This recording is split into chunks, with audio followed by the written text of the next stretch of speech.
Hi, my good people. How are you doing? This is your dentist, Dr. Maronga here. So I just hope you and your families are safe at home, even during this corona period. I just want to discuss an issue that is very important in dentistry. And I'm just going to show you some pictures here. Then I'll tell you what it is that you are seeing.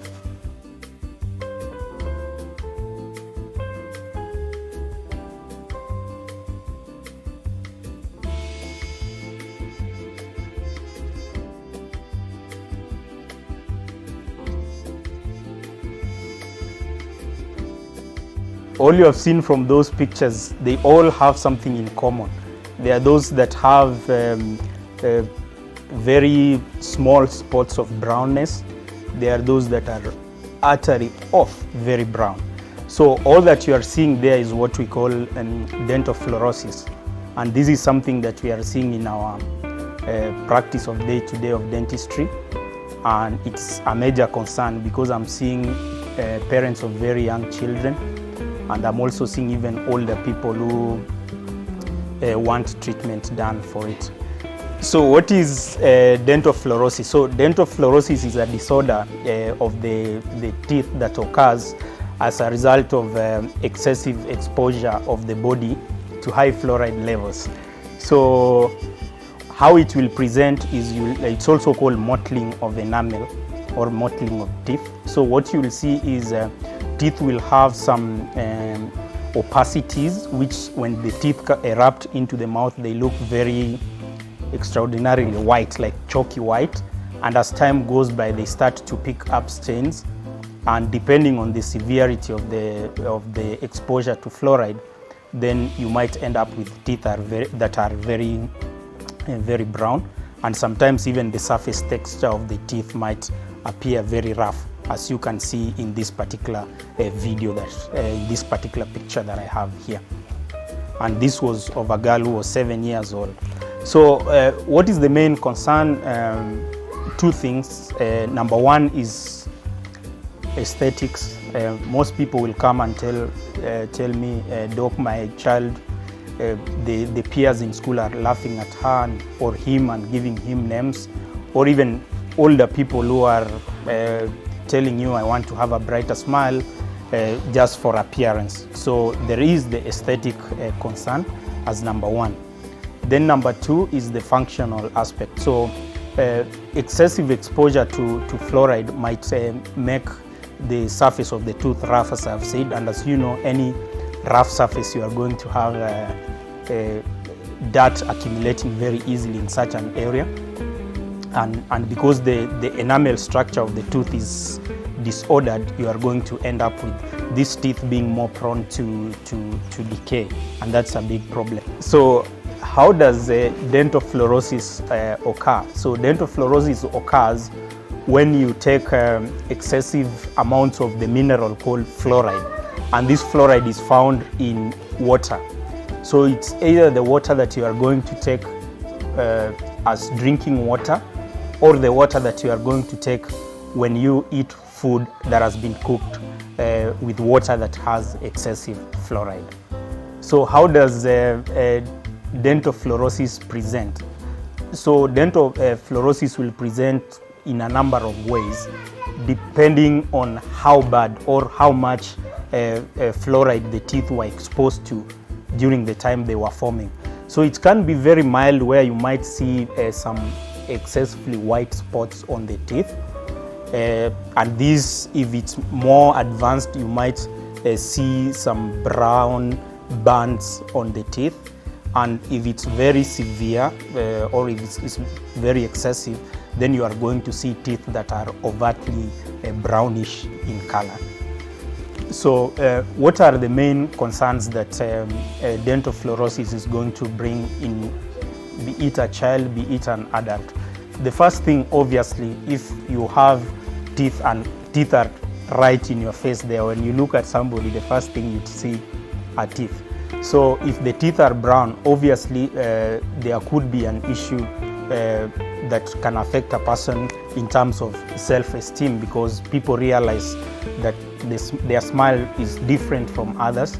So what they'll do, even when they are smiling, instead of showing their teeth, you might find that they want to conceal their teeth. So there is a self-esteem issue, obviously arising as a result of the aesthetics or the teeth that don't look as good or as white as an individual or their peers might want them to look like ordinarily. The other concern is obviously functional, and how this one occurs, as I've said, when the cells that form the teeth are affected by the high fluoride levels, you will find that instead of them laying out a very nice smooth tooth structure, you will have areas that have what I would say in a very simple language like holes or micro holes, small holes within the teeth, and this is going to be like rough spots, sort of potholes on the teeth that you are having. So what happens is that these are the particular areas where food particles that have been, or food that you have taken in, or even liquids, be it like sugar containing foods or anything, once they remain on those particular areas that are rough on the teeth, then you are going to find that these teeth are more prone to tooth decay, as opposed to the nice, smooth, even teeth that are not affected by fluorosis. So having highlighted the problem, obviously the next question that comes up is how do we deal with this? Now there are two ways to dealing with a problem. Number one is prevent the problem, and usually this is the most cost effective. It will cost you less, it will not happen, so it's the best thing that can happen. Obviously, if tooth decay has happened, dental fluorosis has happened, there are a number of remedies that can be done by your dentist, as they will explain to you. But these I'll explain to you also in a different video. But for today, I'm just going to concentrate with the prevention. So how do we prevent dental fluorosis from occurring? The most important, all the strategies that you'll have in place, they will be aimed at removing the excess fluoride from the water. Now, just to give you like a guide to what the normal level of fluoride should be in the water, the WHO has given a range of 0.7 parts per million in water to about 1.2 parts per million. So it's a bit of scientific jargon, but if you take to your water level to the lab, they will explain to you whether it's within that range, and you will get a printout that will tell you how much that fluoride is. So there are various methods that have been devised to remove the fluoride from the water, and I've looked at all of them, how reliable they are, and briefly I'll be showing you what I use in my own house to remove the fluoride from the water. The other thing is some people would prefer to buy bottled or mineral water.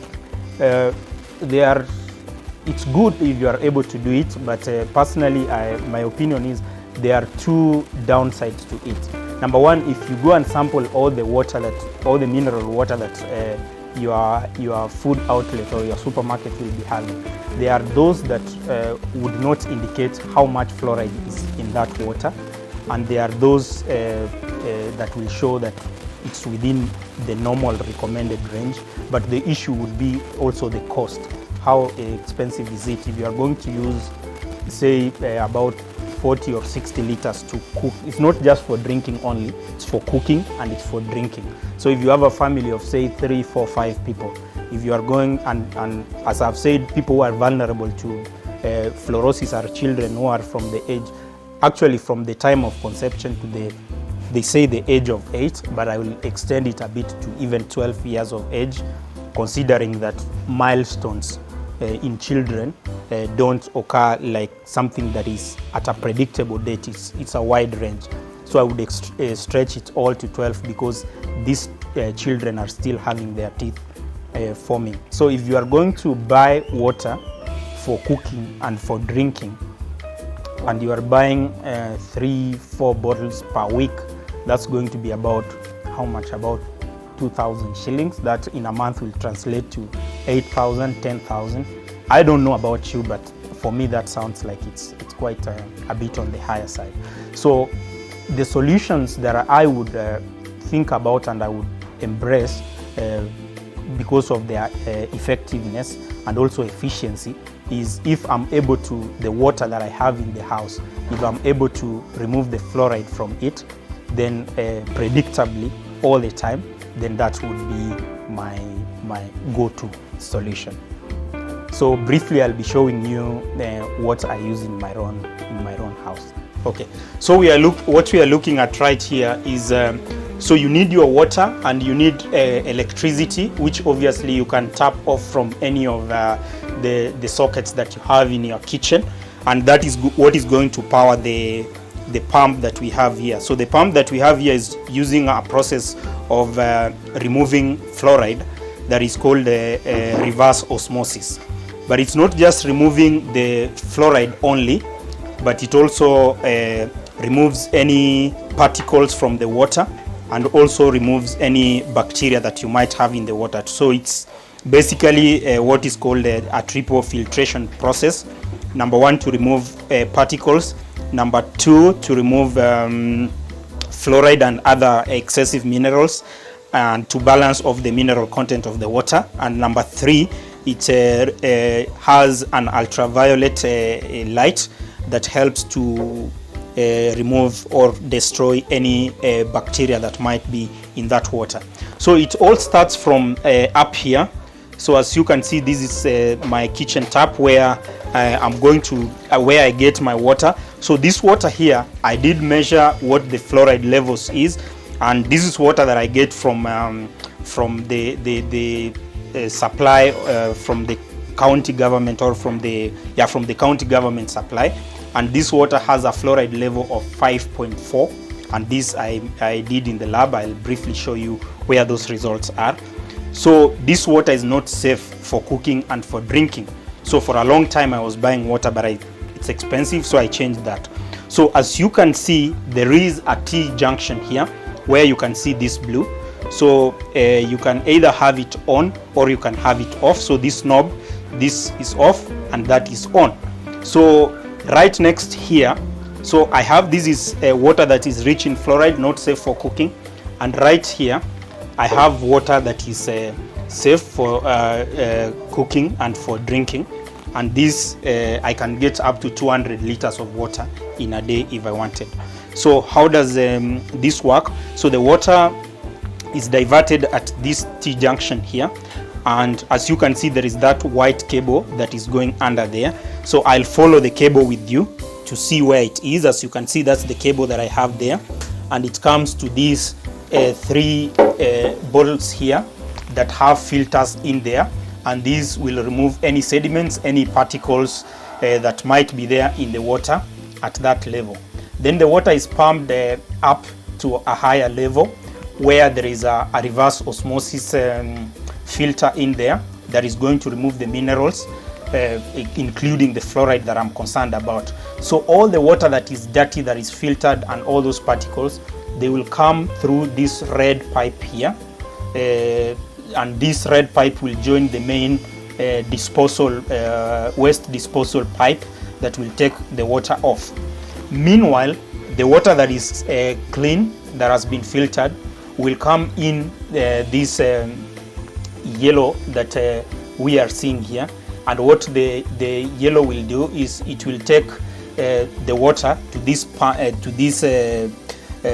tank that we have down here, and this one essentially is a vacuum that is just supposed to increase the pressure, and that water is then pumped up, comes up through into what we have an ultraviolet light in here. And what this is going to do is it's going to destroy any bacteria. So you, essentially at the lowest level, you have managed to remove the particles, then you have managed to remove the harmful minerals including fluoride, and up here you destroy the bacteria and any other microorganisms that might be there in that water.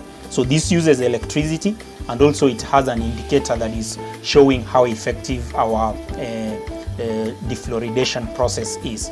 So fast forward, this water comes, the water that now has been filtered and is safe for use, comes through this blue blue pipe, and it comes up and goes into this tap that you can see up here, the one that I showed you that is producing safe water. So when you come back here, this is what you have, the safe water. That's the flow rate.